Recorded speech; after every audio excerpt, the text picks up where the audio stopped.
Run that back turbo. Run that back turbo. Weezy out of here. Weezy out of here. Days it can wreck your life, you gotta think twice. Put it together, the color I like. Know it look better whenever enticed. Powder blue leather, whatever her vice. I'm out too toxic. Baby, not vibing. I'm so surrounded.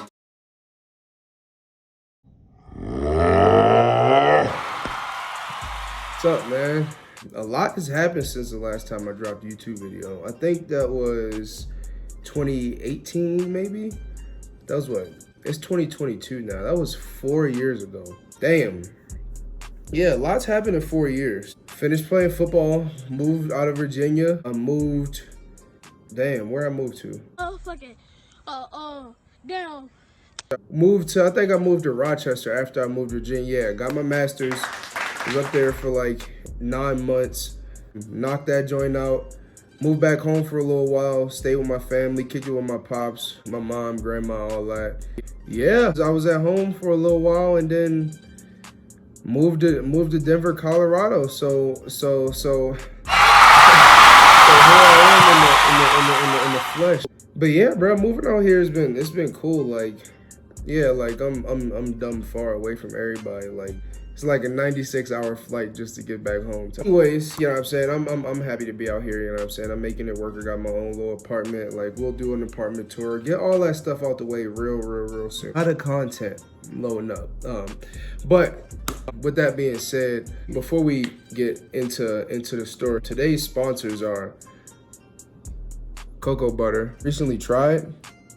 It's called Riscato. These are not actual sponsors. They both just got me looking and feeling great. So, yeah. Part one. All right, so I don't know about y'all, but like back in the day, my mom would work at nights and then my dad would work nights sometimes, but for the majority of the time, like he was working during the day. That's what my man used to be at. Like, yo used to work with animal control. Somebody call him up like, yo, like, I got a 12-foot snake in my backyard. Like, yo used to go down that joint with some butters on, handle it with only like a pair of scissors and a rake and like a Glad trash bag and get the job done type stuff. So like it was like, you know what I'm saying? It was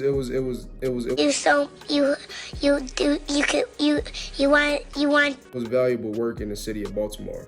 So during those times, like, we was going to like little like summer camps, like football camps or whatever the case may be, just so we wasn't sitting in the house all day. So this particular summer, we was getting dropped off at my grandmother's house, my mom's mom, and we was going to like this little POW camp. POW camp was like police academy, I don't know, something. I don't know what the L stand for. But we were going to camp and like you would go do like little activities or whatever the case may be. But like I said, it was just so we wasn't sitting in the house all day. We probably had been going to this camp for it was probably a good week or so. Let me tell you something. I had a great time. All right, my grandmother used to pack us like these lunches. And I'm not talking about just a regular lunch. I'm not talking about, hey, peanut butter and jelly sandwich, bag of chips. No, my grandmother was packing lunch meat sandwiches with the lettuce, the tomatoes, the mayonnaise, the mustard on that joint. She was throwing the little cookies in there. Yeah, a little fruit cup, maybe a little Debbie's cake. It was more than likely 6 or 7 items in that lunchbox, an actual lunchbox. We're not talking about we talking about the deluxe joint. You know what I'm saying? They had the little ice cooler up under it, the whole 9 yards. It was a real serious operation for my grandmother. So anyways, this one morning in particular, I remember us going. We get there, it was like a routine every morning. We would typically get there like 7:45. So like we were usually like some of the first people there, and at the little camp, it was a basketball court. So we get there early. It's not a whole bunch of people out there on the court. I'm gonna go get some work in. I'm getting a bucket early before anybody else get there. Like, as a kid, like I really had hoop dreams. I was really gonna get us out of the hood like with a basketball type time. Like you wasn't gonna hear about LeBron if I would have been hooping. As soon as we get there, it was this dude that was hooping. I remember, the little dark-skinned dude, had glasses. Looked like he was a kind of dorky kid. I'm not really into judging people, but whatever. As soon as we got there, he was out there like shooting around or whatever. I went put my lunchbox, my book bag down, came back outside, like bruh is shooting, immediately runs down, gets the board. So out of nowhere, when I get the board, yo like, oh, I'm telling, and then dip off. I'm like what? So yo leaves. Like I'm out there by myself. I'm out there getting it, and I'm stepped back getting a bucket. You know what I'm saying? I'm putting serious work while I got the court to myself. Yeah, it probably was all of like 5-6 minutes. I'm out there by myself. Yo comes back out with 2 counselors like on both his sides, like holding their hand. Like that's him right there. Like mind you, I'm the only one out there. I'm like, I got the dick look. Whole time I'm dumbfounded. I'm like, bro, like I'm red-handed, but I don't know what I did, you know? So she told me, she like, yeah, put the ball down, come in the office. I'm like, I didn't even look at bruh's face, but he probably was on some like Randall from Recess type. You know what I mean? So we get in the counselor's office. I remember very vividly. I got my arms crossed. I'm pissed. I'm pissed off. Because I'm like, bro, like what have I done for me to be in here right now? And like, I'm a good dude. I'm here, I'm at camp. I'm trying to have a good time just like everybody else. She like, unfold your arms. I'm like, dummy, like, you know what I mean? Like, what did I even do? She like, you in here telling people to shut the F up. I'm like, yo, what? Like, where's this coming from? She like, you been a problem at this camp for since you've been here, and I'm sick of it. I'm like, yo, like, y'all got the wrong person. I promise y'all got the wrong person. At this point, my fate is already sealed, right? She done already called my grandmother, who lived like all of 3 minutes away from the camp. So she more than likely already on the way there. My grandmother probably already done called my mom. My mom done already called my pops.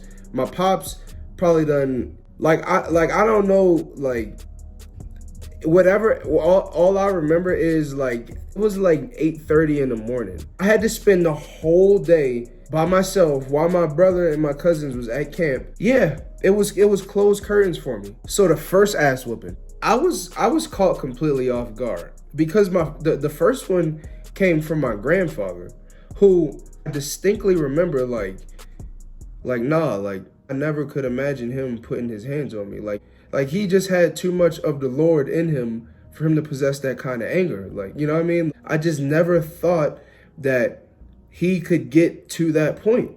Psych! So I remember grandmother come pick me up. She cussing me out, fussing me out. Like, I'm telling her with everything in me, Grammy, like I did not do it. I ain't do nothing. I don't know what's going on. All I know is my side of the story. So it's like, and the whole thing then was like, the counselors is they lying on you. Yeah. They trust in the bull. Like all I did was get a board, and like he telling people I told him to shut the F up. Like so we get back to my grandmother's house. And my grandfather took me in the basement. We chopped it up for a second, and he definitely had a belt. He gave me like a smooth like 12 lashings. Like when he was hitting me, like I knew he loved me. You know what I'm saying? I knew that it was coming from a place of like, I want you to do better for yourself type stuff. So after Pop gets me right, I remember when my brother and my cousins was getting out of camp, we was going to my other grandmother's house, who lived probably like 5 minutes away, because my dad would pick us up from there so we could go to football practice. So I can remember getting to my other grandmother's house. This is my dad's mom. Already at this point, physically, mentally, emotionally exhausted, because I just got my ass beat by somebody who, in my opinion, like that wasn't even really something that he was into, but he decided to step into that realm because, hey, there was a rumor swirling around about me telling people to shut the fuck up during summer camp. So we get to my grandmother's house, and little do I know, she's been briefed about the whole situation. She's ready for a piece of me as well. My grandmother used to have a little white belt. It wasn't little when she first started whooping ass. It was a full-size belt. But over the years, the more ass whoopings that she accrued on that belt, the leather started to break off and things like that. So at this point, it was probably about 9 inches, but she was swinging with just so much strength. explosion and power. If it was making contact with you, it was 9 times out of 10 breaking a bone or something like that. So she wears me out. She wears me out. She got me out of the club. She did what she had to do. 45 minutes later, my dad is, you know, on his way there from work. And at this point, I'm broken. You know what I mean? I'm broken. I'm done as a person. Like I said, physically, spiritually, mentally, emotionally, I am broken. I'm just. This must be what people feel like when they spend years in prison for shit that they really did not do, but it's just like nobody believes them. My dad gets to my grandma's house. At this point, I'm about an hour and a half off of my second ass whooping of the day. So my dad pulls up, and I can remember looking at him, and then it was just a look of just pure like disgust, of anger, of rage. And I knew that through a belt, I was gonna feel every last one of those emotions that he was channeling. Honestly speaking, at that point, I kind of just blacked out. Like that ass whipping was probably the most just interpersonal, mad, violent ass whooping, and tried to erase it from my memory. Yeah. And so at the end of the day, the whole thing was, my parents wanted me to admit that I told this kid to shut the F up. I said I didn't. I didn't do this stuff. This is not me. I'm fighting for my life. But at this point, I've already had my ass whipped 3 times. I've been broken. And overall, I just haven't been having a good day. The crazy thing is, like, I had to come up with a better story for myself to tell my parents than just I didn't do it. Because that was out of the window. They didn't, I didn't do it. Oh, so everybody lied on you? Everybody lied on you, Debo, huh? You didn't cuss at all? You didn't cuss at the guy? He just randomly ran and told the camp counselors that you cussed at him? That's what happened? The story that I told my parents is that I was singing a song, the kid heard me, assumed that I was talking to him. When in all actuality, I never really even cussed.